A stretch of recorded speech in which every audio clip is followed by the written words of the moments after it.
Jacob says exact match domains. How about using an exact match domain and doing a 301?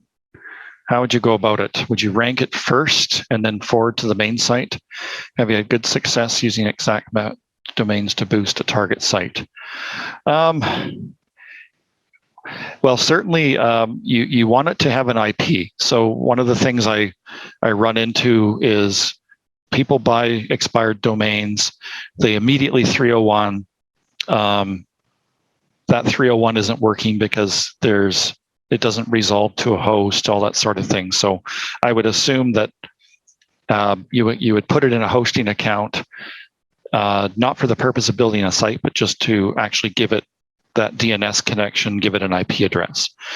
From there, yes, we've done things like 301. I don't typically 301 to the target like a brute force 301 like we used to. That I'm not really seeing too much benefit anymore. Where I use these is more as a buffer.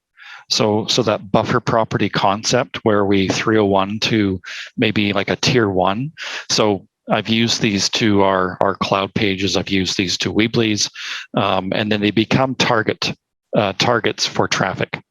So you would run traffic through these, which 301 over to the actual tier 1, which then just strictly links to the target. That's the most common application that we've been doing.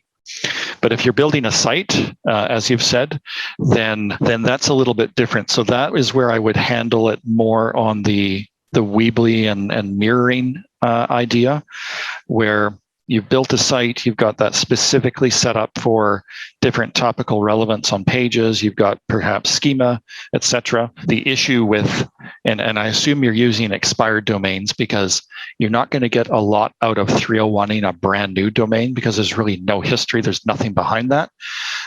You would want to spend some time building up those metrics over a couple of months. So things like stacks, surges, a lot of cases actually RSS, traffic certainly, as you would normally do with a site to build those site metrics up first. But if you are using expired domain, assuming it's clean and you've done all that sort of checking into that, looking at what's gone on in the past, and you set up that for your standalone site, then you have a little bit more flexibility on the timing that you can do that. So there's a few decisions you need to make as far as what the quality of the site you're working with, what the purpose of it is. To answer your question very simply, I rarely 301 just wholesale over to a target. I'm a little more strategic, and usually I like to break it into pieces and do things a little bit more carefully there.